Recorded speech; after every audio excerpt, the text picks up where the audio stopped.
bath time and shampoo struggles.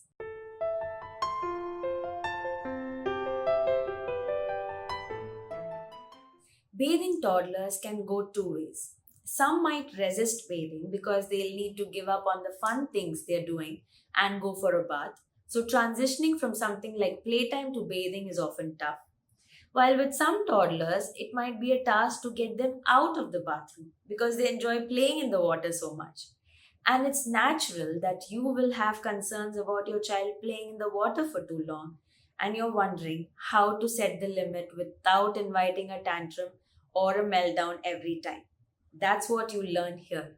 And not to forget, taming the beast called shampoo. I'm yet to meet a parent who tells me my toddler loves to shampoo.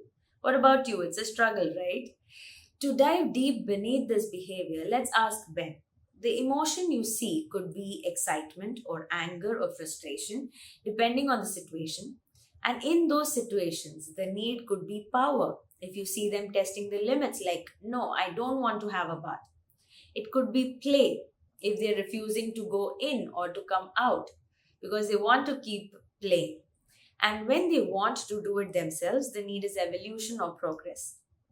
So, what do I want to teach and achieve now and later?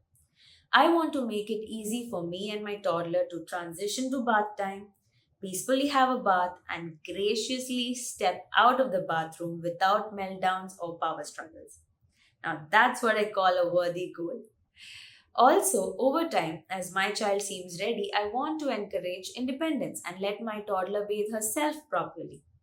Alright, how can I best achieve these discipline goals? 1.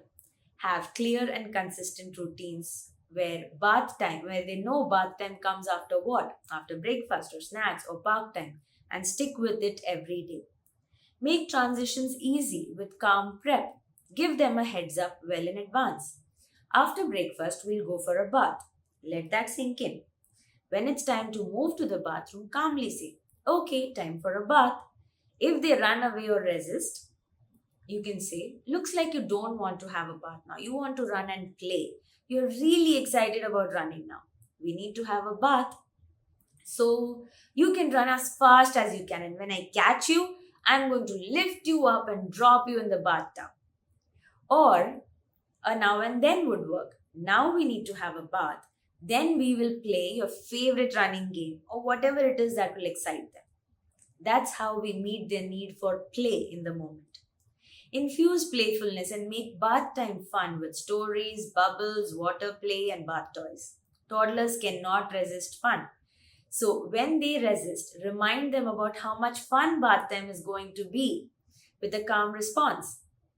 If they're resisting bath time, they could be seeking power. In those situations, you can offer choices. Do you want to run to the bathroom or jump your way? Let them take lead. For older toddlers, you could say, Akshay, let's show Papa or maybe any one of his favorite toy. Let's show them how we take a bath. Or you could let your toddler take the lead and check off bathing on the visual chart that you've created that shows his daily routine. When your toddler resists coming out of the bathroom and wants to keep playing, you can set a limit with a calm response like this. I see you're really having fun in the water. It's so exciting to keep playing and you don't want to come out. I can't let you keep playing, so I'm setting a timer for 2 minutes. When it rings, I'll bring the towel and I'll take you out. Then, do you want to wear your favorite Elsa shirt or the dino shirt? Timers, countdowns, or a song helps toddlers keep track of time and know when they need to end and come out. When your toddler wants to bathe on his own, choose tasks that they can do or want to do.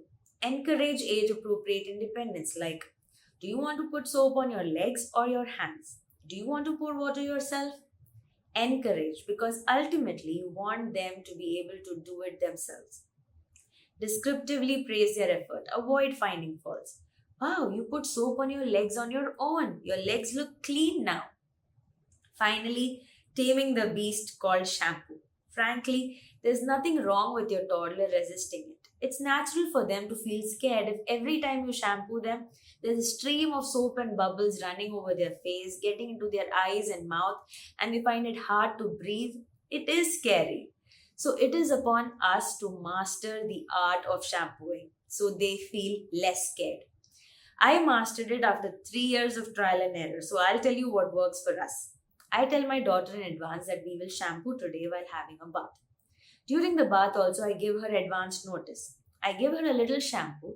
She puts it on her hair, and I also put some shampoo on her hair. Then, all the lather and bubbles, we take it back and wash it off the back. So, there's very little soapy stuff left on the hair. Finally, I hold her chin up and I shower water on the hair, like how they do in the hair spa. So, nothing runs over the face. I was so proud of myself when I got this right the first time, and there were no tears during shampoo. Now my daughter always checks with me.